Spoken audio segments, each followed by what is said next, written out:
नीतिकार भी। इस समय तुम्हें उनके समर्थन, उनकी सहायता की अत्यधिक आवश्यकता है। बस! ऐसे सैकड़ों महामंत्री मेरे चरण धोते हैं। मुझे इस युद्ध को जीतने के लिए एक दासी पुत्र के समर्थन की आवश्यकता नहीं है। दुर्योधन!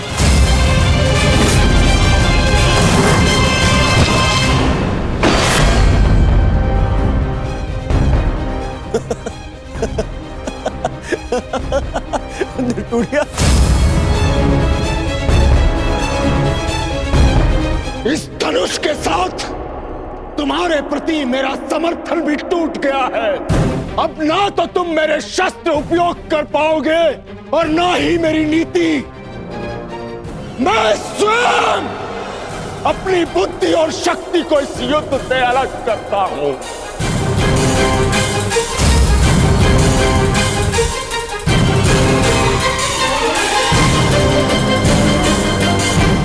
दुर्योधन, हंसना बंद करो ये हंसना। धर्मात्मा, देखिए, क्षमा कर दीजिए इसे। बच्चा है, बालक है ये। छोड़िए मामाश्री, ऐसे दोगले इंसान का हमारे साथ ना होना ही हमारे लिए श्रेयस्कर है। गंगाराज, इससे पहले कि मेरे क्रोध से मेरे विवेक का बांध टूट जाए, ले जाओ इसे यहां से। और ना जाओ तो क्या कर लेंगे? ईश्वर के लिए चुप हो जाओ। तुम्हें ज्ञात नहीं है तुमने कितना बड़ा अनर्थ किया है। अब चलो यहां से, चलो।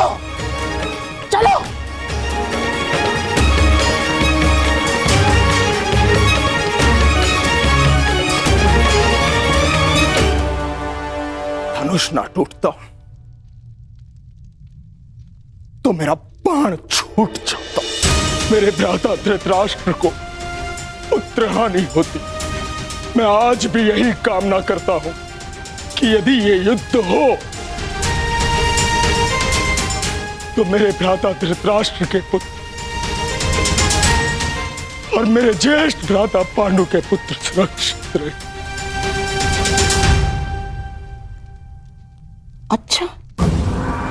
अच्छा खेल खेला आपने वासुदेव। मेरी बुद्धि तो ये सोच कर कुंड हो रही थी कि आपने दुर्योधन का आतिथ्य ठुकरा कर यहां भोजन करना क्यों स्वीकार किया? क्या योजना थी आपकी इसके पीछे? मिल गया मुझे उसका उत्तर। गांधार राज, मैं यहां आया, ये मेरा चुनाव था। दुर्योधन ने जो व्यवहार यहां किया वो उसका चुनाव था। और अब महात्मा विदुर इस युद्ध से अलग हुए हैं तो ये इनका चुनाव है। अपना चुनाव करने का अधिकार हर मनुष्य को है गांधार राज, और उस चयन का प्रतिफल चुका उसकी विवशता।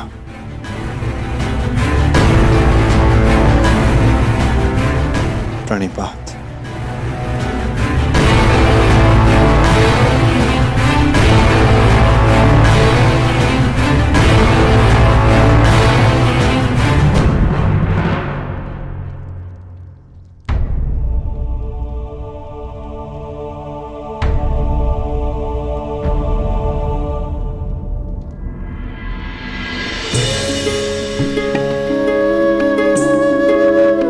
कान्हा, तुम यहाँ?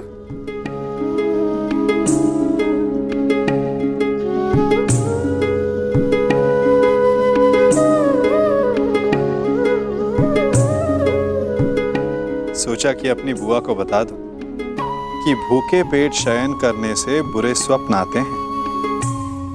मेरी निद्रा और भूख तो तभी उड़ गई थी जब युद्ध की घोषणा हुई थी कृष्ण,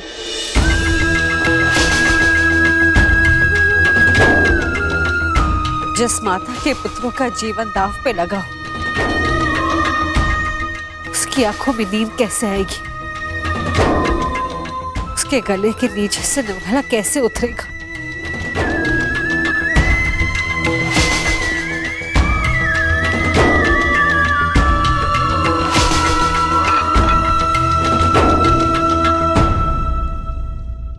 बुआ, बैठो।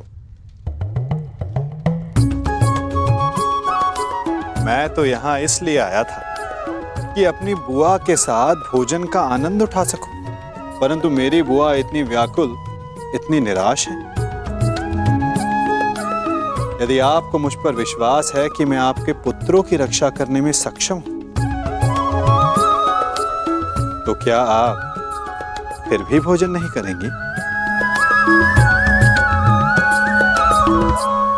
तुम्हारी बात कोई चाह के भी कैसे टाल सकता है? तो फिर पहले आप भोजन कीजिए।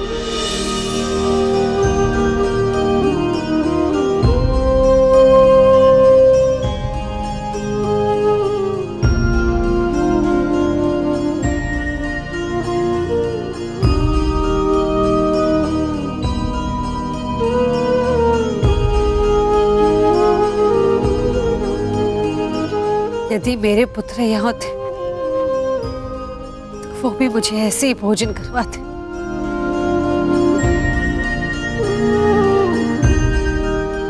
धन्यवाद कृष्ण, जो तुम यहाँ पर आकर मेरे पुत्रों के स्थान पर खड़े हुए और प्रकृति विकट परिस्थिति में मेरे पुत्रों का मार्गदर्शन करने के लिए।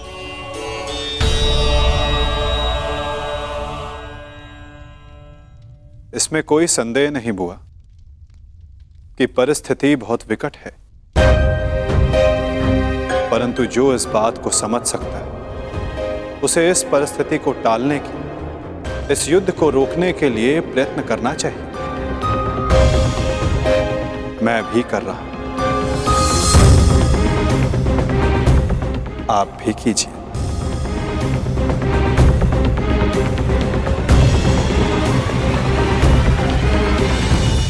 मैं समझी नहीं, मैं क्या कर सकती हूँ?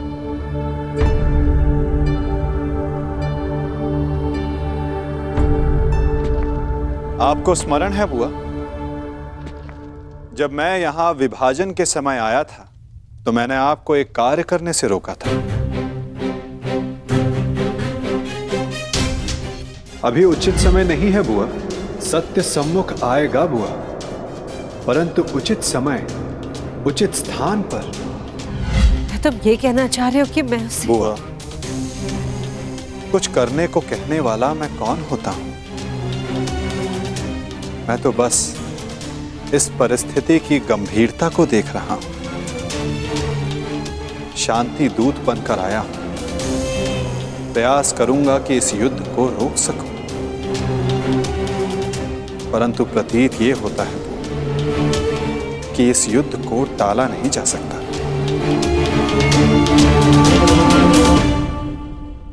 मुझे भी उसी दिन का भय है कृष्ण, जब मेरे दोनों पुत्र एक दूसरे के समक्ष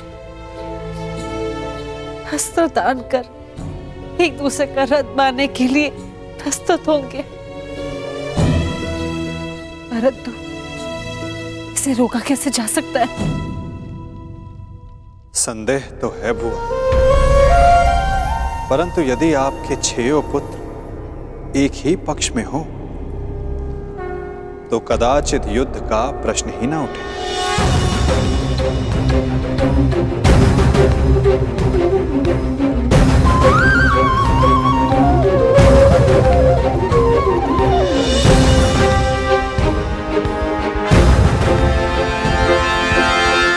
मैं वो करने जा रहा हूं जो मेरा कर्तव्य है। आप वो करें जो आपको उचित लगता है।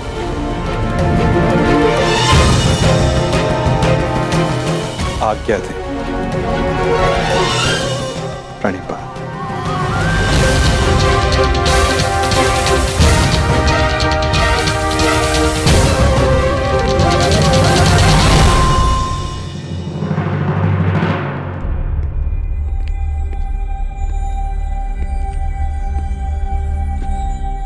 माधव,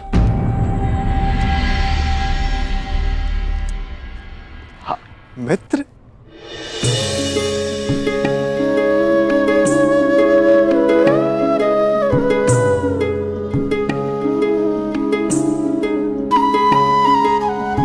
मुझे बहुत प्रसन्नता हुई तुम्हें फिर से देखकर। कहाँ थे तुम? मेरे स्वागत के लिए नहीं आए? क्योंकि मुझे नहीं लगता कि यहाँ आपको स्वागत देने के लिए बुलाया गया है। मैं तुम्हारा तात्पर्य समझा नहीं मित्र। आप सब जानते हैं फिर भी अनजान बन रहे हैं। आप गांधार नरेश को मुझसे अधिक समझते हैं। यह स्वागत प्रारंभ है, इसके बाद अपमान होगा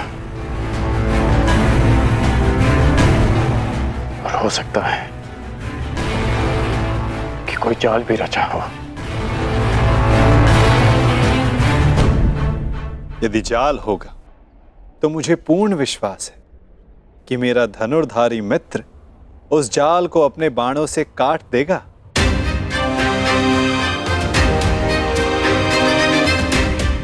यदि मैं ऐसा नहीं कर पाया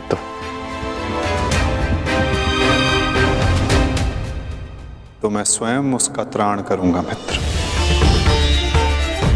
हाँ, आप हम सबसे भिन्न हैं, अधिक सक्षम हैं, अधिक शक्तिशाली हैं, किंतु आप भी तो मानव का ही रूप है ना,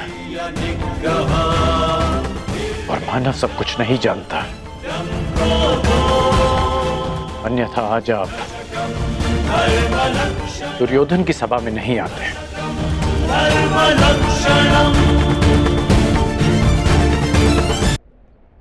तुमने सत्य कहा मित्र। मानव सब कुछ कहाँ जानता है? जैसे कि तुम। यदि तुम भी सब कुछ जानते होते हो तो दुर्योधन की ओर नहीं होते मित्र।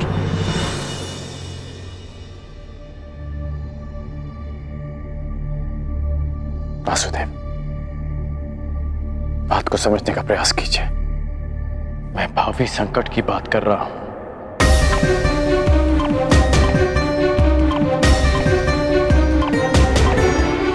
आगे मत बढ़िए, रुक जाइए वासुदेव।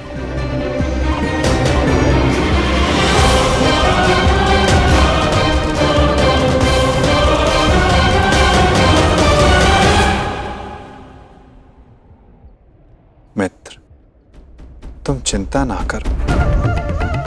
यदि मैं हर उस स्थान पर रुक जाता जहां संकट संभव था तो मेरे जन्म लेने के पश्चात मैं बंदी गृह में नहीं रुक जाता मित्र। मामा कंस के बुलाने पर मथुरा नहीं जाता। मामाओं से निपटने का मेरा बड़ा अनुभव रहा है मित्र। मैं जानता हूं कि भीतर क्या होने वाला।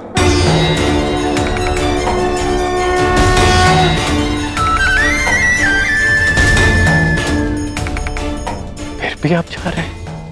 हाँ मित्र, मैं इसलिए नहीं जा रहा कि ये मेरी इच्छा। मैं इसलिए जा रहा हूं कि वहां राज्यसभा में जो होगा उसके लिए वहां मेरा होना आवश्यक है। परंतु महत्वपूर्ण प्रश्न यह है मित्र कि मैं ऐसा कर क्यों रहा हूं? इस सभा के पश्चात मुझसे मिलना। कदाचित मैं भी तुमसे यही प्रश्न कर बैठूं। मैं यहां केवल हस्तिनापुर की सभा को संबोधित करने नहीं आया। मैं यहां तुमसे भी मिलने आया हूं मित्र।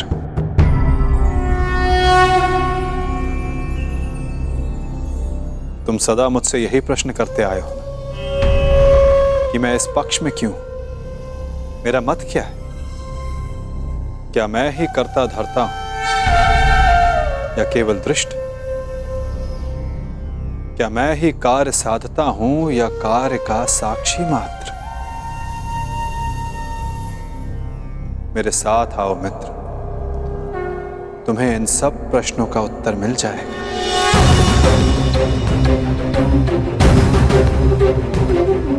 मैं इस सृष्टि का साक्षी, आज तुम मेरे साक्षी बनो मित्र।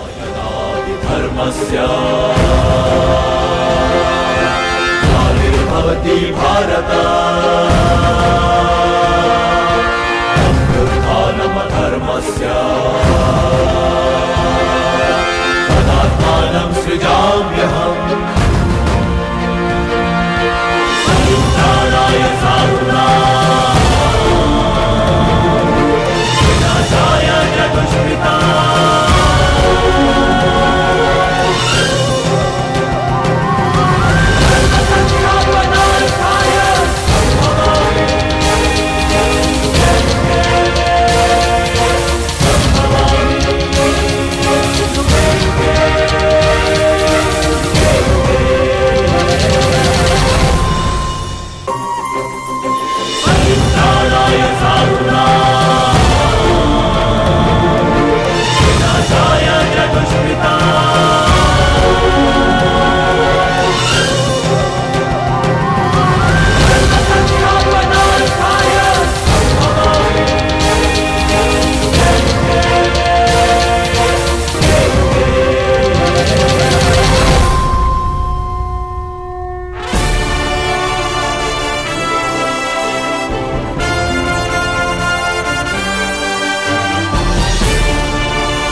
प्रणिपात उस महान योद्धा को जो कुरुवंश के सबसे बड़े संबल हैं, जिन्हें संसार स्मरण करेगा तो इसलिए कि उन्होंने अपना संपूर्ण जीवन, अपना कर्म और अपना धर्म समस्त कुरुवंश को समर्पित कर दिया।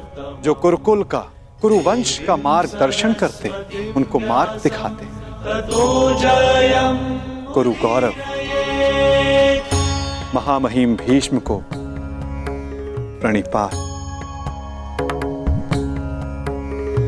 नारायणं नमस्कृत्य नरं प्रणिपात उस महान राजा को जो कुरुकुल का सर्वे सर्वा है, जो राष्ट्र का निर्माता है, उस महाराज धृतराष्ट्र को, इस शांति दूत कृष्ण का प्रणिपात। स्वस्ति। अपने ज्ञान और शिक्षा के बल पर सामान्य कुरु कुमारों को भारतवर्ष का महान योद्धा बनाने वाले अर्जुन, भीम, दुर्योधन जैसे महान योद्धाओं के आचार्य श्री द्रोणाचार्य को मेरा प्रणिपात। कल्याण हो वसुदेव।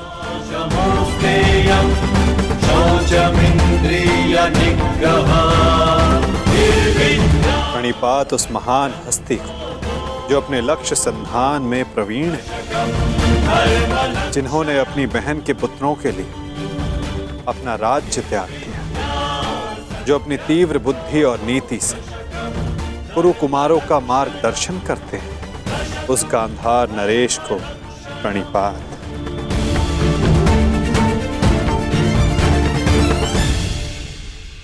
प्रणिपात महानितिज्ञ महात्मा विदुर को।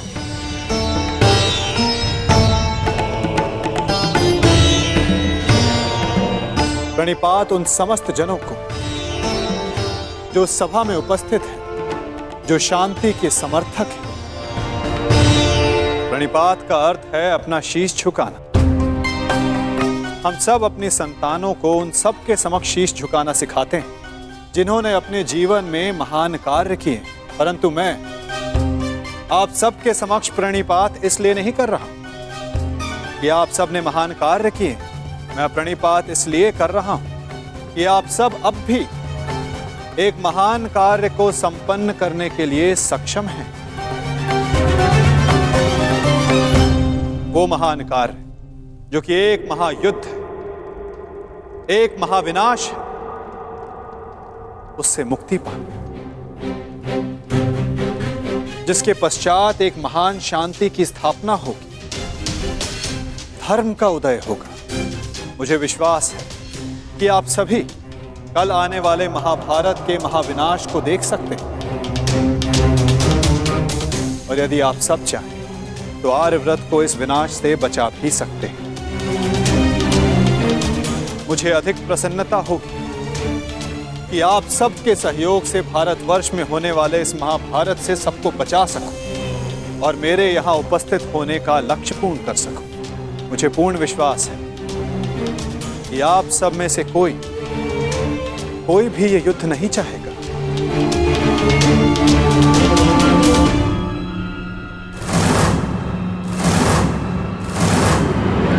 संसार का सबसे बड़ा कष्ट होता है परिवार में आया क्लेश। परिवार का अर्थ है ऐसा समूह जो साथ रहे, जो एक दूसरे के साथ जिए, एक दूसरे का संबल बने। यदि एक वृक्ष दूसरे वृक्ष की शाखाएं काटने लगे तो वृक्ष का अस्तित्व समाप्त हो जाता है महाराज धृतराष्ट्र। जब परिवार साथ रहता है तभी उन्नति होती है। मेरी मंत्रणा यह है कि एक वंशज के अहंकार के लिए समूचे वंश को दांव पर लगाना उचित नहीं, क्योंकि यदि वंशज का अहंकार जीत भी गया तो वंश अपना अस्तित्व हार जाएगा। इसलिए मैं वासुदेव कृष्ण पांडवों की ओर से शांति दूत बनकर आया, शांति प्रस्ताव लाया। यह युद्ध केवल भाइयों के मध्य का संघर्ष नहीं होगा, बल्कि इस युद्ध में संपूर्ण भारतवर्ष भाग लेगा।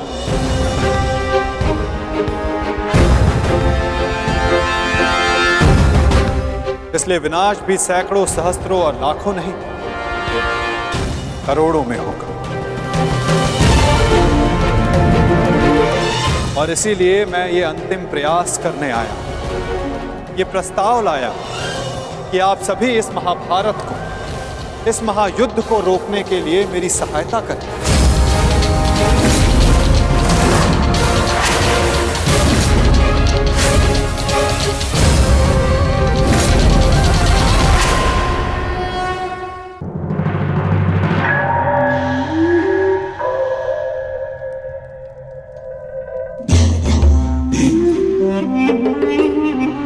साधु साधु वासुदेव, आप तो सचमुच धन्य है। मुझे स्मरण नहीं होता कि कितना समय हो गया ऐसे शांतिपूर्ण वचन सुने हुए। मुझे तो ऐसा प्रतीत होता है वासुदेव कि आपके मुख से शब्द नहीं, फूल झड़ रहे हैं, फूल। मैं अभिभूत हो गया वासुदेव। और सच कहूं वासुदेव, मैं भी आपसे सहमत हूं।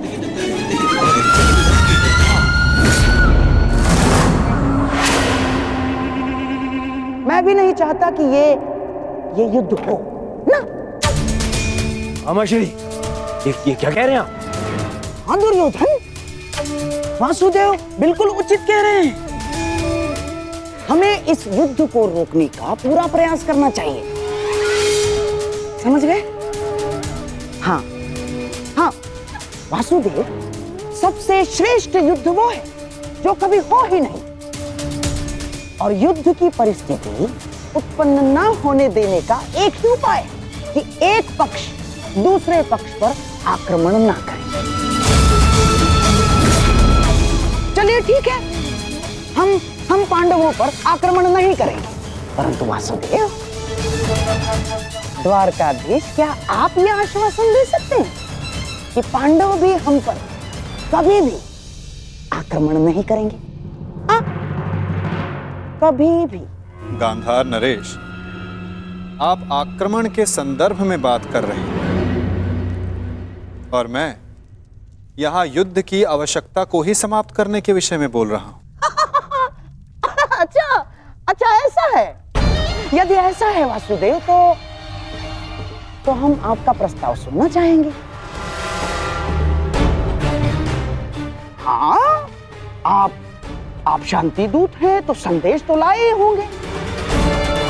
और हाँ, ऊपर से आप शांति प्रस्तापित करना चाहते हैं। तो वासुदेव, शांति प्रस्तापित करने के लिए जिस समाधान की आवश्यकता होती है वो समाधान भी लाए होंगे आप, है ना? बताइए क्या है इसका समाधान? प्रत्येक युद्ध की नींव में अन्याय छिपा होता है गांधार राज,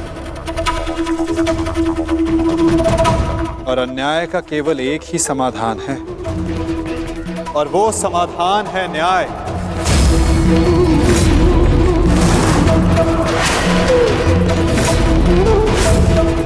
वो न्याय जिस पर केवल पांडवों का अधिकार है, उनसे किए गए वचनों को ना निभाने का न्याय, उनसे किए गए वचनों को ना पूर्ण करने का न्याय। इस भरी सभा में जो अधर्म हुआ, जो अन्याय हुआ, उसके प्रति न्याय। महाराज धृतराष्ट्र, मैं यहां पांडवों की ओर से उनके साथ जो अन्याय हुआ उसका न्याय मांगने आया। कैसा अन्याय वासुदेव? वो अन्याय जो एक धर्म सभा में एक अधर्म द्यूत माध्यम से हुआ था। वो अन्याय जो कुरुकुल के ज्येष्ठ जनों के समक्ष कुलवधू पांचाली के साथ हुआ। यदि उस अन्याय का त्राण हो तो इस महायुद्ध को रोका जा सकता है।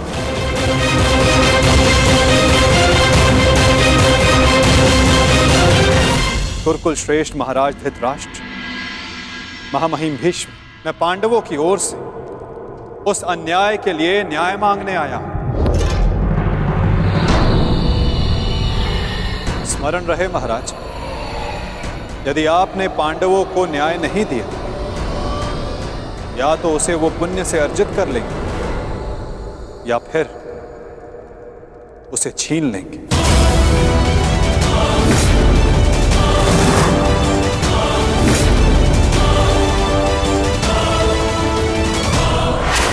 अब निर्णय आपका है। वासुदेव, आप यहाँ शांति प्रस्ताव लेकर आए हैं या हमें धमकाने आए हैं? वो उस द्यूत में जो कुछ भी हुआ सबकी उपस्थिति में हुआ, युधिष्ठिर की इच्छा से हुआ। अरे वो हार गया, अपना राज्य हार गया, वो उसका प्रारब्ध था। छलबद्ध अन्याय को प्रारब्ध नहीं कहा जा सकता युवराज। जिस प्रकार मंदिर में किया गया पाप पुण्य नहीं बन जाता, उसी प्रकार धर्मवीरों की उपस्थिति में सभा में किया गया धर्म धर्म नहीं बन जाता।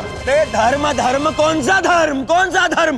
कोई धर्म नहीं हुआ। नारी नारायणी होती है युवराज, और भरी सभा में एक नारी का, एक कुलवधू का वस्त्र हरण अधर्म नहीं?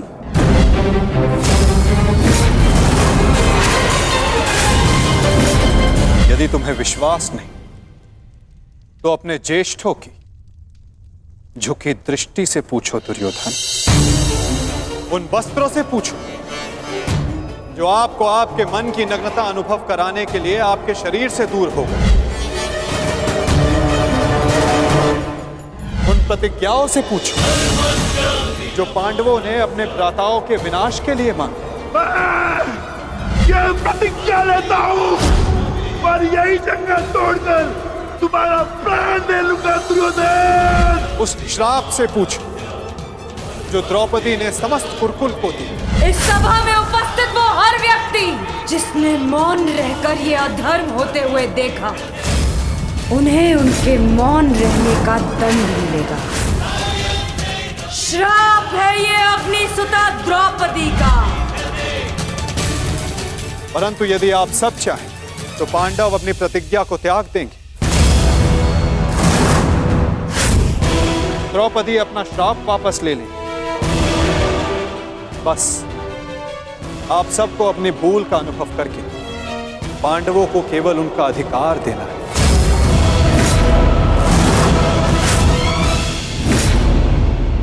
कैसा न्याय है वासुदेव? संधि और शांति वार्ता में बराबर की बात होती है। एक ओर से बंधन और शर्तें नहीं ला दी जाती। न्याय की मांग ना बंधन है ना शर्त है महाराज, केवल एक निवेदन है। यदि ऐसा है तो मेरा निर्णय यह है कि दुर्योधन, मौन रहो। निर्णय लेना महाराज के हाथ में है, तुम्हारे नहीं। तुम शांत रहो। राजा होने के नाते मेरा कर्तव्य है कि मैं सबकी बातें सुनूं ताछरी, अपने मंत्रणाकारों का सम्मान करूं। दुर्योधन युवराज है, हस्तिनापुर का भवी महाराज है, इसलिए इस संदर्भ में मैं अपने पुत्र और हस्तिनापुर के युवराज दुर्योधन को अपना निर्णय प्रस्तुत करने की अनुमति देता हूं।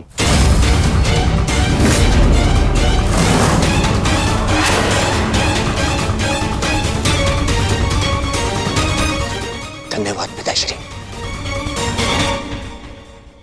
हाँ तो सुनिए वासुदेव, ऐसा है कि उस द्यूत में पांडव स्वयं अपना अधिकार हार बैठे थे। अब ना तो वो किसी भी राज्य का उनको अधिकार है और ना ही राजा होने का।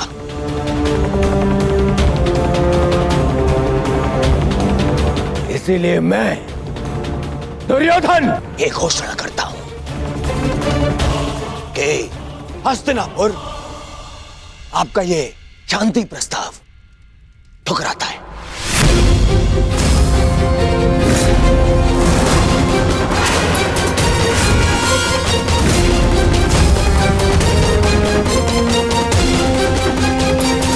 दुर्योधन, क्या तुम्हें इस बात का अनुमान भी है कि शांति प्रस्ताव ठुकराने का अर्थ है युद्ध को निमंत्रण?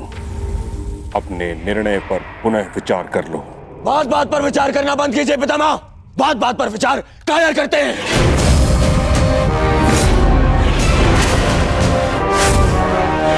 योद्धा का जन्म ही युद्ध के लिए होता है और मैं इस युद्ध के लिए प्रस्तुत हूं।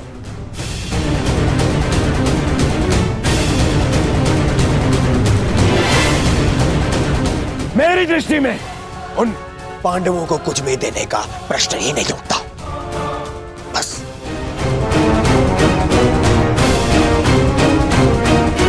मैंने ये सभा समझौते के लिए रखवाई थी, न कि अपने ही अधिकार के त्याग के लिए। ये मेरा अंतिम निर्णय है। मैं उन पांडवों को इंद्रप्रस्थ नहीं दूंगा तो नहीं दूंगा।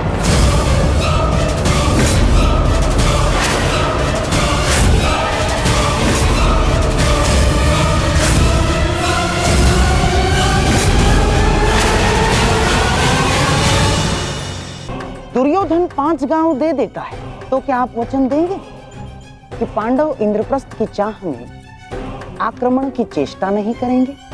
हाँ गांधार नरेश, मैं वचन देता हूं कि इस स्थिति में पांडवों की ओर से कोई आक्रमण नहीं होगा। वो हर परिस्थिति में संतुष्ट रहेंगे।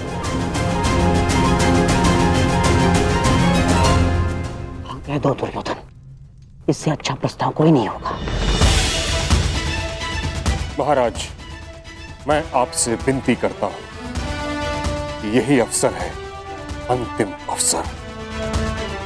आप इस प्रस्ताव को स्वीकार करके इसको यहीं रोक दीजिए। ताक्षी का कहना उचित है पुत्र, हाँ कर दो, इसी में सबका हित है। मित्र, मैंने सदा इस युद्ध का पक्ष लिया है।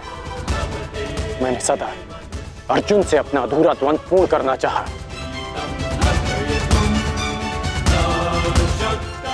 मैं अपना अधूरा द्वंद्व कभी और पूर्ण कर लूंगा। इस समय पूरे भारतवर्ष को महाविनाश से बचाने की आवश्यकता है। हाँ कह दो मित्र।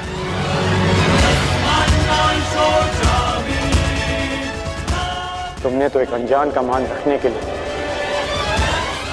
उसे अंगराज बना दिया।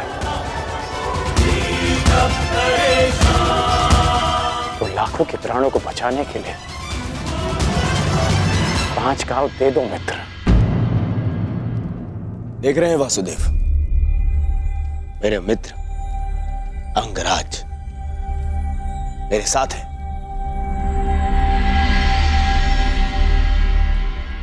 और आपको तो अच्छे से ज्ञात है कि कर्ण को अंगराज मैंने बनाया। उसे वो दिया है मैंने जो पांडव नहीं दे पाए। ना पांडव, ना पितामह। और ये मेरा वचन है, यदि मेरा मित्र मुझसे प्राण भी मांगेगा तो वो भी मैं प्रसन्नता से दे दूंगा।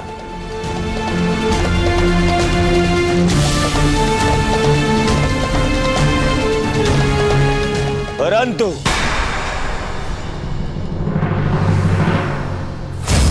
ऐसा सोचना भी मत कि मैं उन पांडवों को कुछ भी देने वाला हूं।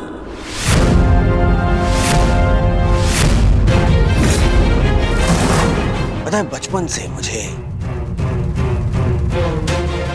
यही आभास कराया गया है कि मेरा किसी भी वस्तु में कोई अधिकार नहीं, ना अपने पिता के राज्य पर, ना सिंहासन पर। जो भी मिले या तो दे दो या उन पांडवों के साथ में बांट लो।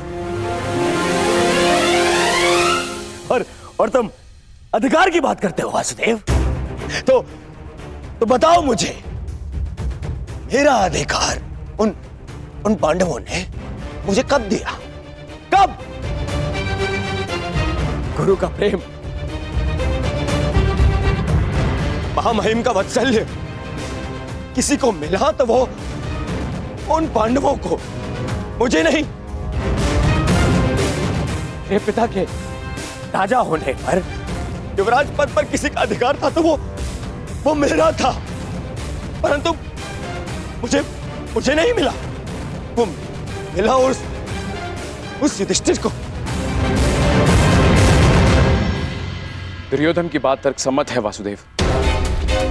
युवराज राजा का पुत्र ही बनता है और यही नीति है। आप तो कभी वास्तविक राजा थे ही नहीं महाराज। आप तो आज भी हस्तिनापुर के केवल कार्यकारी नरेश। आपका राज्य अभिषेक भी नहीं हुआ। और रही बात नीति की, तो कुल वधू का वस्त्र हरण, उसका अपमान कहां की नीति है? पांडवों का पक्ष लेना बंद करो ग्वाले। मैंने उस द्रौपदी को धर्म पूर्वक द्यूत में जीतकर उसे अपनी दासी बनाया। उसका वस्त्र हरण करना मेरा अधिकार था, क्योंकि जो दासी अपने स्वामी की आज्ञा का पालन ना करे वो दंड की अधिकारिणी होती है। नारी केवल सम्मान की अधिकारिणी है दुर्योधन।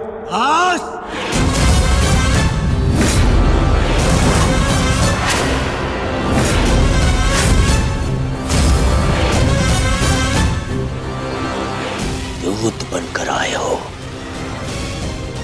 अपना संदेश दे चुके हो। अब मेरा निर्णय सुनो। मैं उन पांडवों को 5 गांव तो क्या, एक सुई की नोक बराबर धरा भी नहीं दूंगा।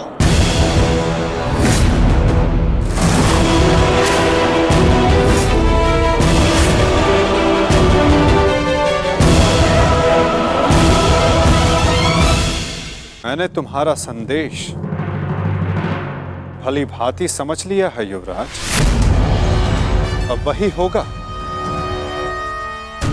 जो तुम चाहते हो दुर्योधन।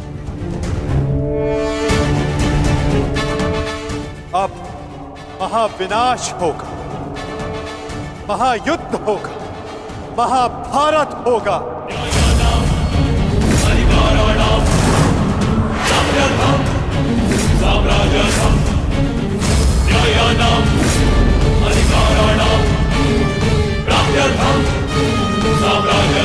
प्रणिपात।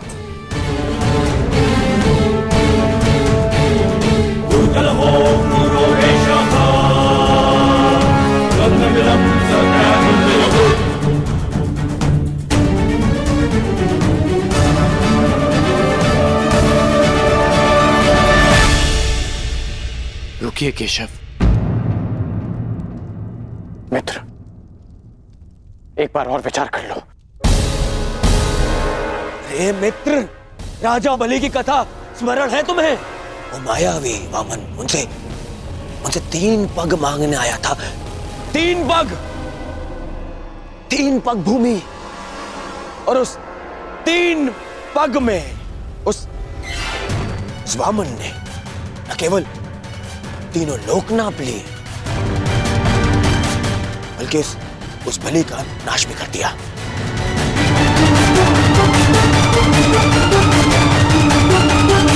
अरे इस छलिया को 5 गांव दे दूंगा तो ये हस्तिनापुर का अस्तित्व ही मिटा देगा।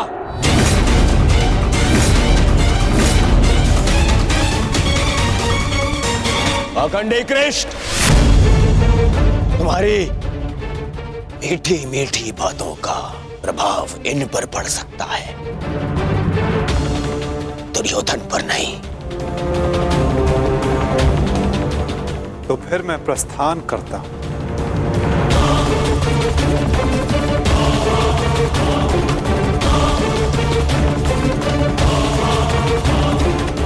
रुको दूत।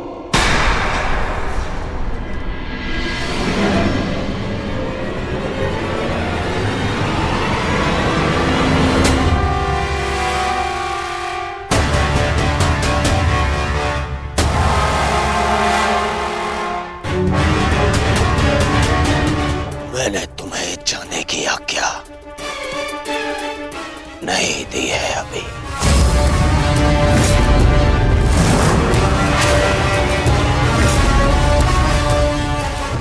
सब तुम्हारी माया से भयभीत हैं कृष्ण।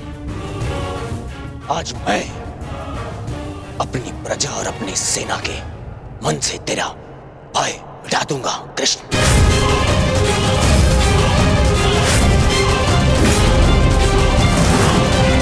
तुम हस्तिनापुर से बाहर नहीं जाओगे।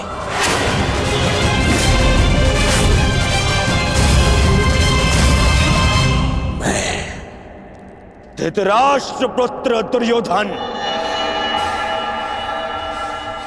तुम्हें अभी और इसी क्षण बंदी बनाता हूं वासुदेव।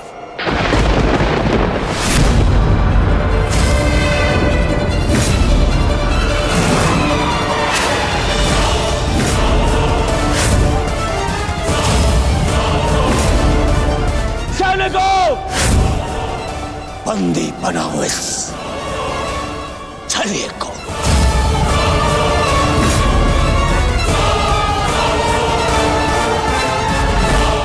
अपने पुत्र को सीमा में रहने का अर्थ सिखाइए महाराज। ये अनर्थ करने जा रहा है। महामहिम बिल्कुल ठीक कह रहे हैं महाराज।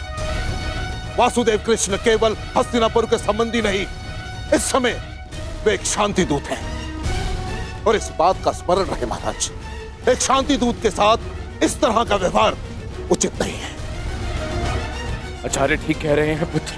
ऐसा अनर्थ मत करो। रावण ने भी यही मूर्खता की थी। उसने भी दूत का अपमान किया था और उसकी सोने की लंका जलकर भस्म हो गई।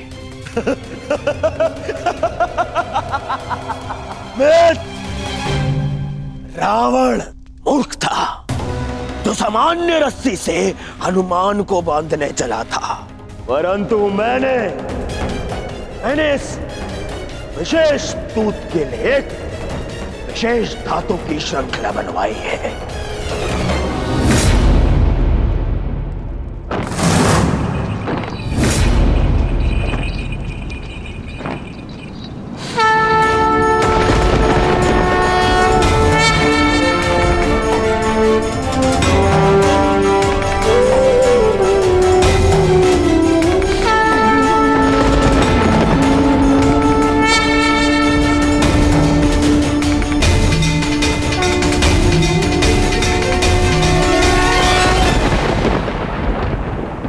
कुछ नहीं कहेगा।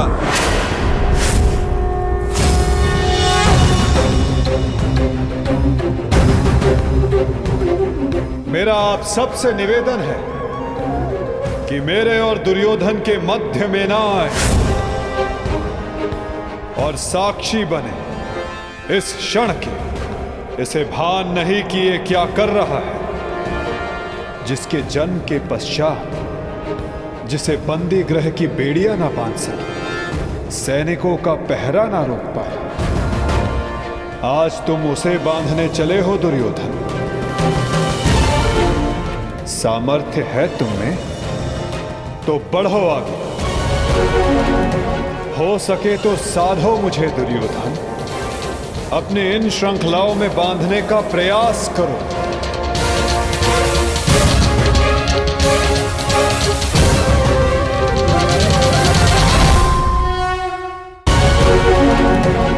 हो सके तो साधो मुझे दुर्योधन, अपने इन श्रृंखलाओं में बांधने का प्रयास करो।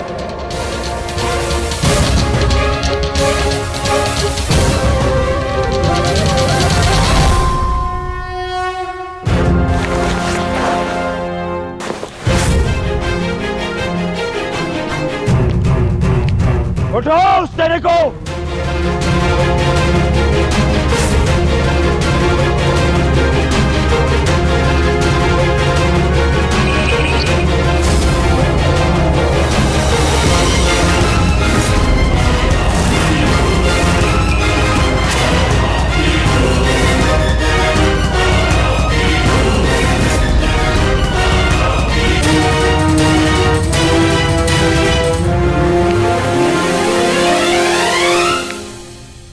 तुम्हें लगता है कि ये धातु श्रृंखला मुझे बांधने के लिए पर्याप्त है दुर्योधन?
जब तक अनंत आकाश को बांधने में सक्षम श्रृंखला तुम्हारे पास ना हो, तब तक ऐसी मूर्खता पुनः करने का प्रयत्न मत करना दुर्योधन। ये छल, ये माया, यही है ना तुम्हारे अस्त्र छलिए। परंतु मुझे तुमसे या तुम्हारे इस माया से डर नहीं लगता। हर लूंगा मैं तुम्हारे और उन पांडवों के प्राण।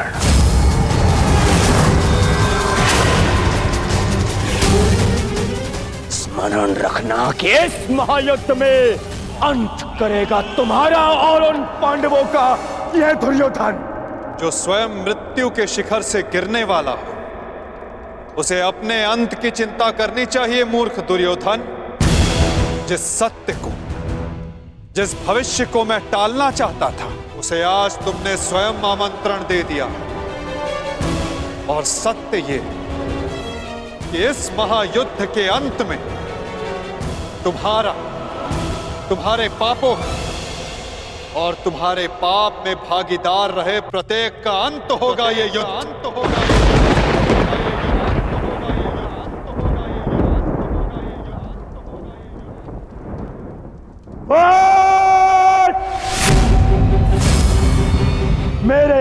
राज्य में मेरे ही सभा में आके मुझे ही धमकी देता है छलिए। तुम्हारा राज्य, तुम्हारी सभा, इस राजसभा के समक्ष कितना सा आकार है तुम्हारा दुर्योधन, और हस्तिनापुर के समक्ष कितनी सी है ये सभा, और इस पृथ्वी के सामने कितना सा है हस्तिनापुर, और इस ब्रह्मांड में क्या स्थान रखती है ये पृथ्वी। यदि मनुष्य का अभिमान और दम उसके आकार से अधिक बड़ा हो जाए तो वही मनुष्य को स्वयं अपने बोझ से मार डालता है, और तुम्हारे अंत का कारण भी यही अभिमान होगा दुर्योधन, और तुम्हारा अंत भी तुम्हारे इसी अभिमान से होगा दुर्योधन।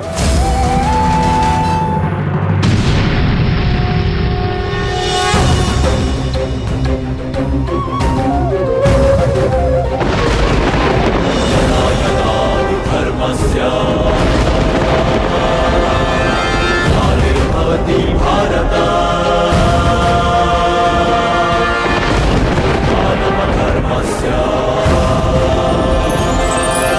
तदात्मानं सृजाम्यहम्, परित्राणाय साधूनां विनाशाय च दुष्कृताम्।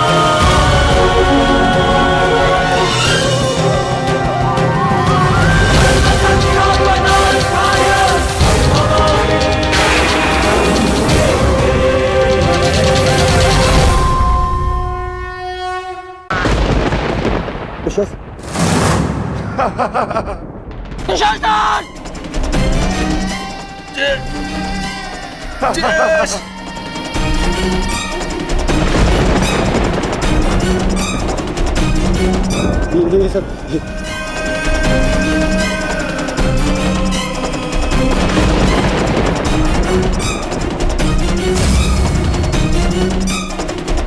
पितामह,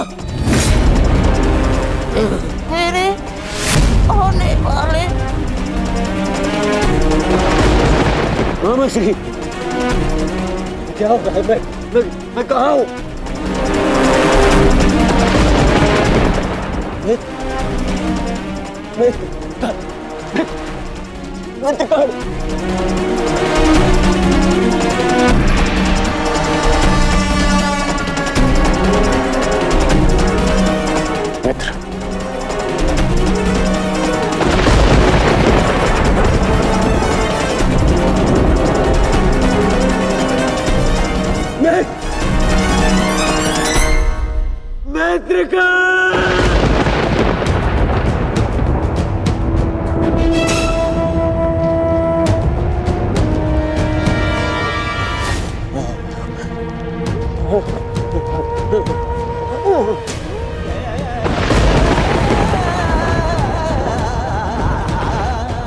असंभव है ये, असंभव है ये। इसे तुमने ही तो संभव बनाया है दुर्योधन।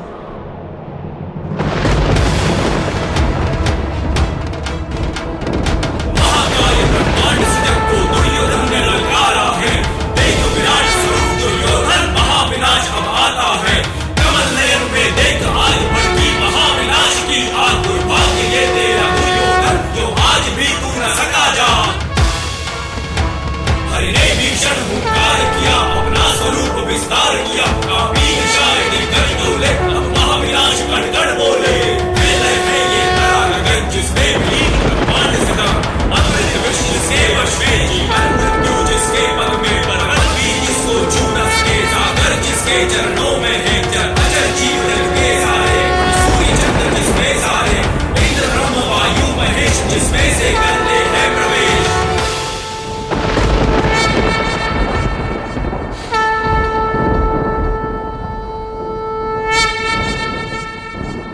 इस युद्ध के जन्मदाता तुम ही हो। ध्यान से देखो इसे, ये कुरुक्षेत्र है। ये तुम्हारे अहंकार का परिणाम है दुर्योधन, तुम्हारे छल का निष्कर्ष है ये तुम्हारे मद का, तुम्हारे कर्मों का फल है दुर्योधन। ये उस पाप का परिणाम है दुर्योधन, जो भरी सभा में याज्ञसेनी के साथ हुआ। ये उस श्राप का परिणाम है जो पांचाली के धधकते हृदय से निकला।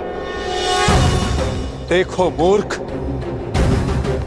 मृत्यु तुम्हें पराजित कर चुकी है और तुम विजय का स्वप्न देख रहे हो।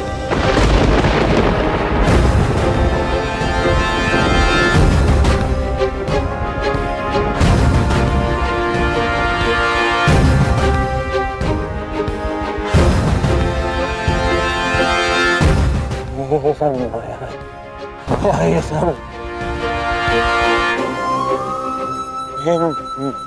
माया है। माया नहीं दुर्योधन, तुम्हारे कर्मों की छाया है ये। यही तुम्हारा भविष्य है, यही तुम्हारा प्रारब्ध, यही अंत है कुरुवंश का। युद्ध की चाह थी ना तुम्हें, महाविनाश देखने की इच्छा थी तुम्हें। ठीक है, युद्ध मिलेगा तुम्हें, महाविनाश देखोगे तुम। तुमसे पहले भी बहुत अहंकारी आए और उनका भी अंत मैंने इसी प्रकार किया। मनुष्य क्या, मैं तो सौर मंडल का सृजन और विनाश करता हूं। देखना चाहोगे तो देखो।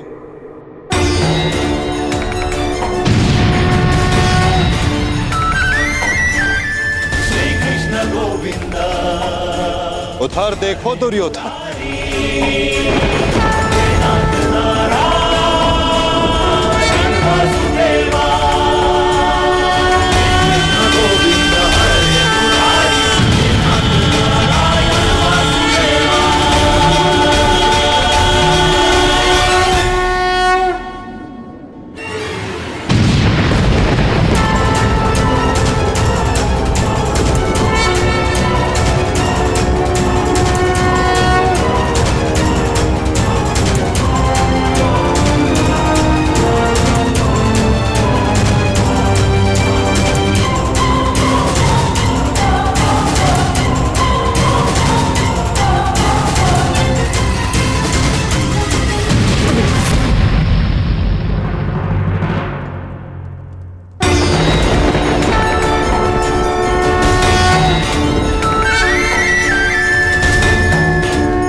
ये क्या हो रहा है? नहीं, ये सब मिथ्या है। ये मिथ्या है। ये मिथ्या तुम्हारा अहंकार है दुर्योधन।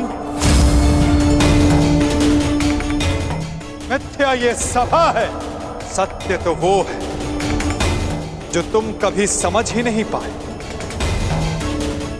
वो सत्य जो मैंने अभी तुम्हें दिखाया।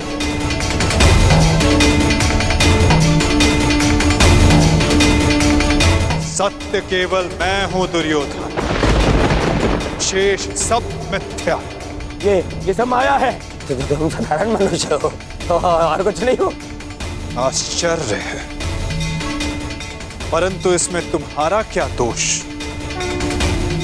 जब मनुष्य में अहंकार तो वो सत्य केवल आकार से पहचानता है। तो आकार देखो दुर्योधन।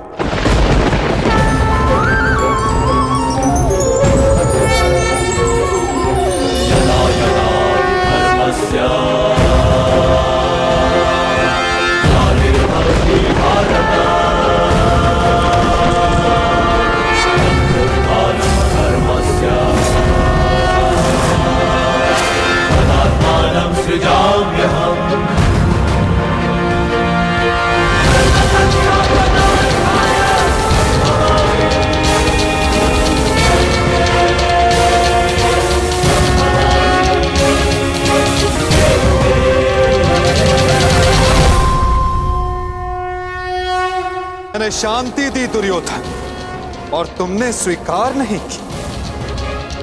मैंने मैत्री दी, परंतु अपने अहंकार के आगे तुम्हें मैत्री का मूल्य समझ नहीं आया।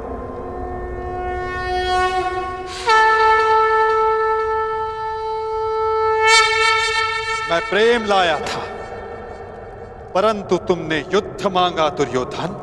तो सुनो, अब युद्ध होगा।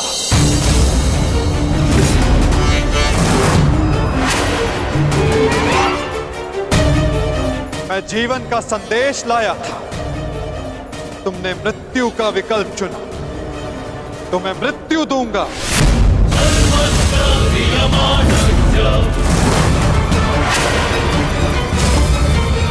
तुम्हें अनुमान नहीं दुर्योधन कि यह युद्ध कितना भयंकर होगा।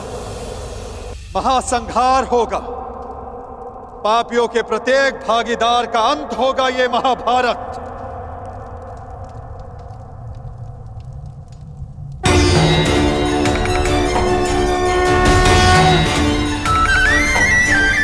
श्री कृष्ण गोविंद हरे मुरारी, हे नाथ नारायण वासुदेवा।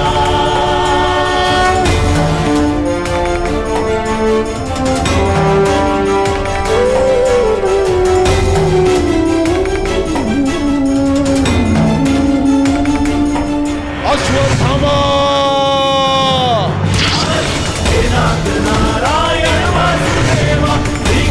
गोविंद हरे मुरारी, हे नाथ नारायण वासुदेवा। श्री कृष्ण गोविंद हरे मुरारी, बाण संधान करो पार्थ, मुक्त करो राधे को। हरे मुरारी, हे नाथ नारायण वासुदेवा। श्री कृष्ण गोविंद हरे मुरारी, हे नाथ नारायण वासुदेवा। सभा में इतनी शांति क्यों है? कोई बताएगा मुझे आखिर हो क्या रहा है? सत्य देखने के लिए तन के दृष्टि की नहीं, मन के दृष्टि की आवश्यकता होती है धृतराष्ट्र। नियति ने तुम्हें दृष्टि नहीं, परंतु आज इस क्षण के लिए मैं तुम्हें दृष्टि देता हूं। कदाचित तन की दृष्टि से देखकर तो मन की दृष्टि का सत्य समझ पाओ धृतराष्ट्र।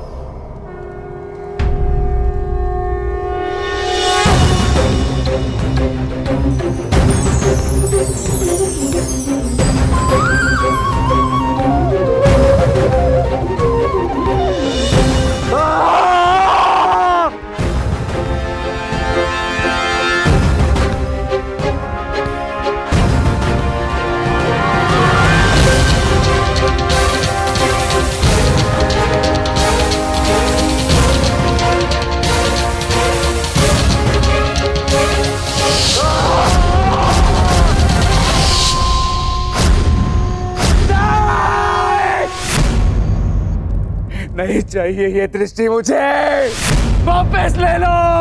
ये क्या अनर्थ दिखा दिया मुझे?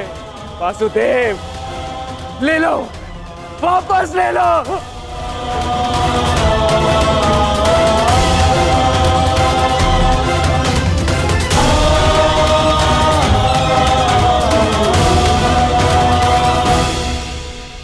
जो सबने देखा वही अंत है और वही नया प्रारंभ।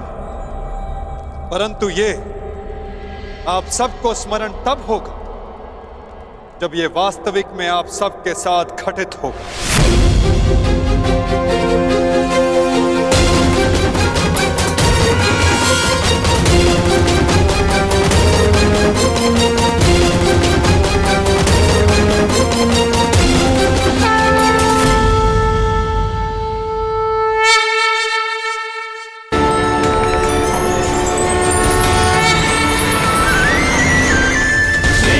गोविंद हरे मुरारी, हे नाथ नारायण वासुदेवा। श्री कृष्ण गोविंद हरे मुरारी, हे नाथ नारायण वासुदेवा। मैं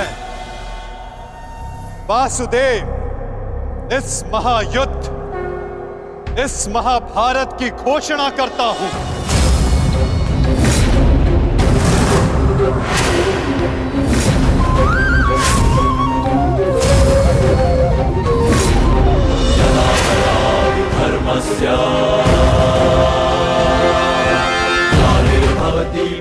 स्मरण रखना दुर्योधन, तुम्हारे इस अभिमान के साथ साथ तुम भी इस धरा पर ऐसे गिरोगे कि कभी उठ नहीं पाओगे।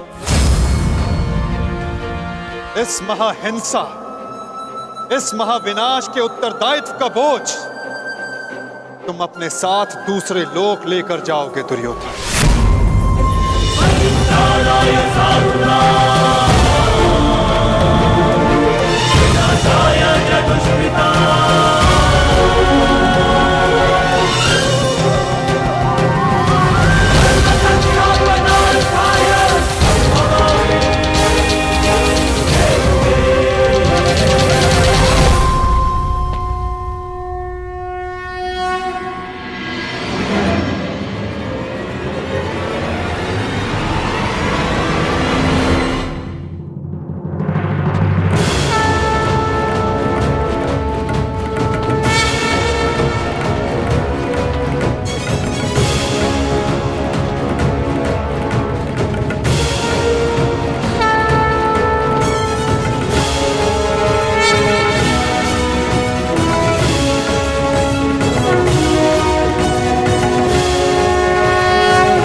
केशव,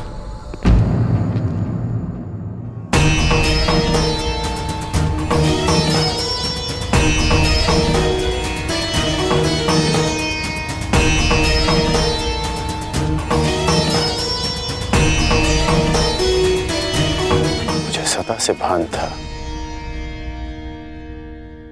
कि आप साधारण मनुष्य नहीं हैं।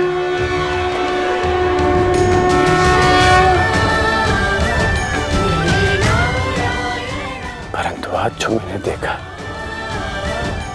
उसके पश्चात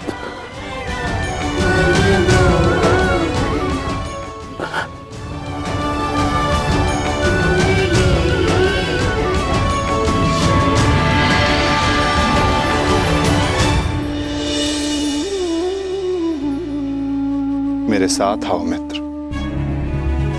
ये स्थान अब वार्ता करने के लिए उचित नहीं रहा। यहां शब्दों का कोई मोल नहीं।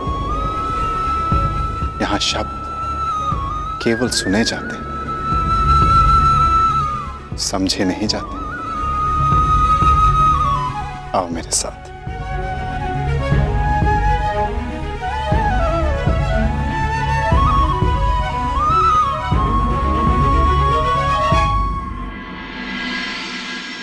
केशव,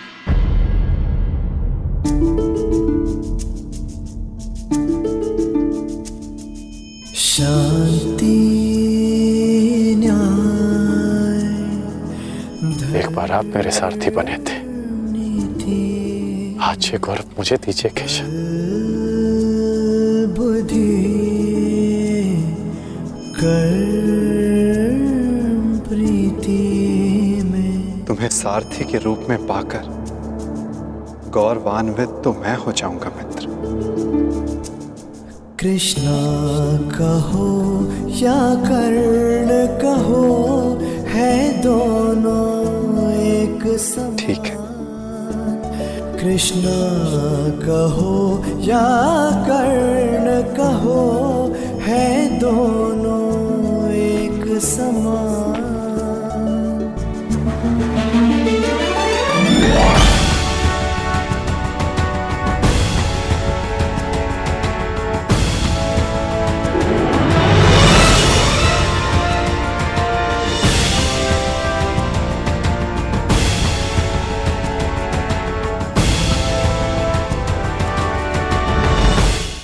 या वो मर जाएगा,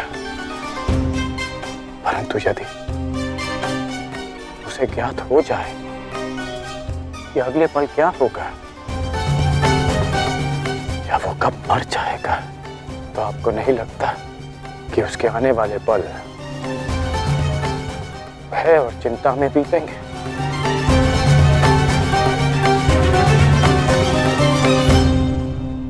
ये सोच पर निर्भर करता है अंगराज। यदि मनुष्य को अपना अंत ज्ञात हो तो हर वो क्षण जिसे हम व्यर्थ करते हैं, उन क्षणों को जिया भी जा सकता है। इस नदी को देख रहे हो? इस बहती नदी को पता है कि अंततः इसे सागर में जाकर मिल जाना अधिक ज्ञान पीड़ादायी नहीं होता मित्र। अधिक ज्ञान उचित निर्णय लेने में सहायता करता है। यदि तुम्हें भी भूत और भविष्य का कुछ अधिक ज्ञान होता तो कदाचित तुम भी अधिक न्यायपूर्वक निर्णय कर पाते। आपका मंतव्य यही है ना कि पांडव उचित हैं और दुर्योधन अनुचित?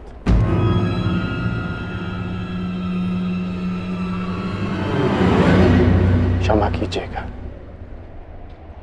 परंतु मैं आपकी इस बात से सहमत नहीं हूं।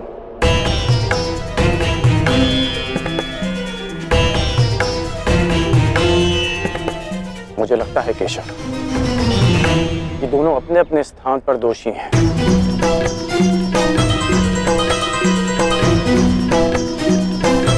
और इसी कारण से दोनों अपनी अपनी दृष्टि में निर्दोष और सही हैं।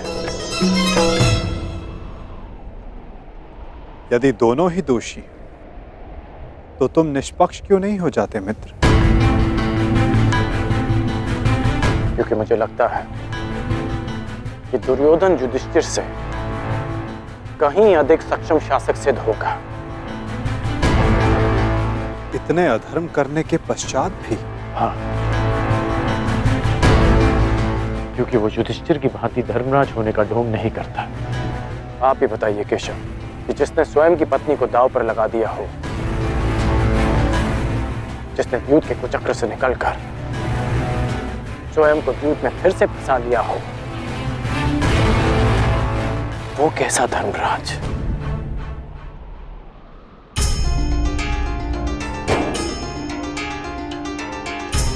युधिष्ठिर की असमर्थता के कारण राजकुमार युधिष्ठिर, मेरे शौंड की रक्षा कर लीजिए। मेरा अनुज मृत्यु की भेंट चढ़ गया।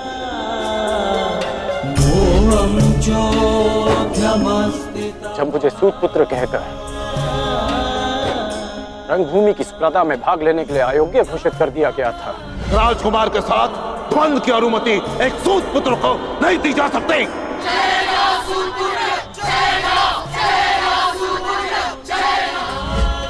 तब भी धर्मराज का धर्म मौन था। ऐसे में दुर्योधन ने मेरा हाथ थामा, जिसे आप अधर्मी कहते हैं। आज मैं अंगराज हूं, परिवर्तन के लिए खड़ा हूं। वो केवल दुर्योधन के कारण केशव। मैंने कहा था ना, यदि तुम्हें तनिक अधिक ज्ञान होता तो तुम उचित निर्णय ले पाते मित्र।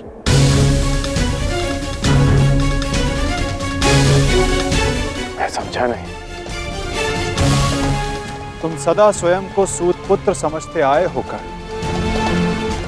और यदि तुम्हारा ये ज्ञान मिथ्या हुआ तो? मिथ्या? हाँ कर, क्योंकि तुम्हें तो पता ही नहीं कि तुम वास्तव में हो कौन। मुझे ज्ञात है कि मैं कौन हूं, और मुझे गर्व है कि मैं अधिरथ पुत्र कर्ण हूं, राधे पुत्र कर्ण हूं, सूत पुत्र कर्ण हूं।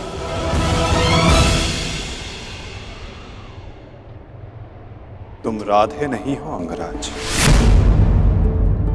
तुम अधिरथ पुत्र नहीं, तुम सूत पुत्र नहीं।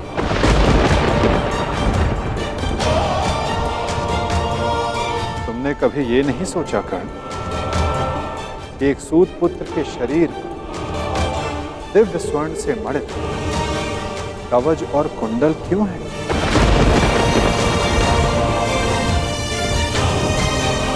तुम्हारे मन में यह प्रश्न कभी नहीं उठा कि एक साधारण से सारथी के पुत्र के पास ये कवच और कुंडल क्यों है?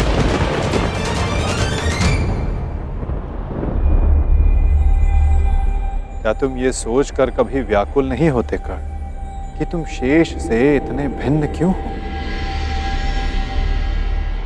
तुम सूर्य पुत्र कर्ण, सूर्य पुत्र कर्ण, सूर्य पुत्र कर्ण, सूर्य पुत्र कर्ण।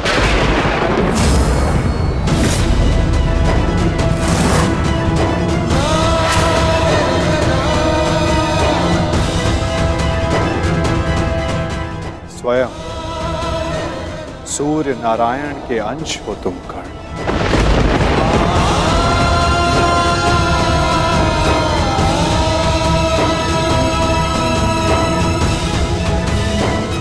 यह सत्य है,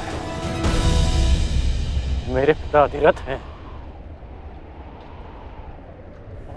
और मेरी माता राधा। सत्य से भागो मत कर्ण, और सत्य यही है कि अधिरथ तुम्हारे पालक पिता हैं। तुम उन्हें गंगा किनारे मिले थे, कभी सोचा नहीं कि क्यों सूर्य का तेज तुम्हारे मुखमंडल पर रहता है? कभी अनुभव नहीं किया मित्र कि क्यों सूर्य का ताप तुम्हारे शरीर पर स्निग्धता का अनुभव कराता है? तब भी समझ नहीं आया तुम्हें जब दिग्विजय करते समय पांचाल युद्ध में क्यों शत्रु पक्ष पर सूर्य देव का ताप बरस रहा था? क्योंकि तुम अधिरथ पुत्र नहीं, तुम सूर्य देव का आशीर्वाद हो कर्ण।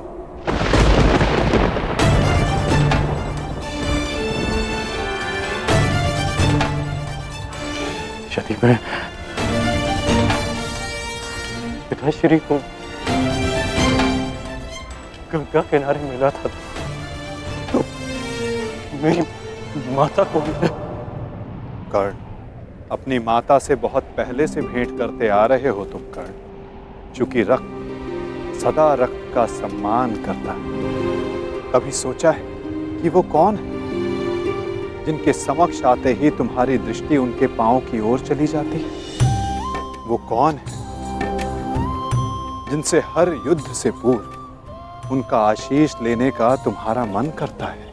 कौन है कर्ण जो सदा तुम्हें अपने पुत्रों के समान प्रेम करती है? वो कौन है जिनकी आंखें तुम्हें देखते ही भर आती हैं? अर्जुन से द्वंद्व होने के पश्चात भी तुमने कभी पांडवों का अहित नहीं चाहा, कभी उनकी रक्षा की, कभी उन्हें चेतावनी दी। क्यों कर्ण? इसलिए नहीं कि तुम न्याय चाहते थे, अपितु इसलिए कि तुम्हारी धमनियों में बहता हुआ रक्त तुम्हें पुकार रहा था। हाँ कर्ण, तुम राधे नहीं कुंती पुत्र हो, पांडवों के ज्येष्ठ। हाँ कर्ण, बुआ कुंती ही तुम्हारी माता है और तुम उनके ज्येष्ठ पुत्र।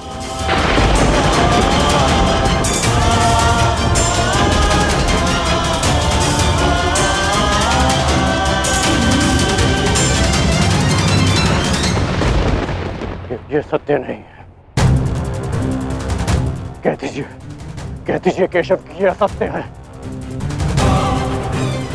आप चाहते हैं ना कि मैं पांडवों के पक्ष में हो जाऊं, अपने मित्र का साथ छोड़ दूं, इसलिए आप मेरे साथ छल कर रहे हैं। हाँ, आप छल कर रहे हैं मेरे साथ। यदि मेरा कथन तुम्हें छल लगता है मित्र, तो जाओ स्वयं उनसे जाकर पूछो जिनके नाम से तुम संसार को अपना परिचय देते। भद्र अधिरथ और देवी राधा से जाकर पूछ लो।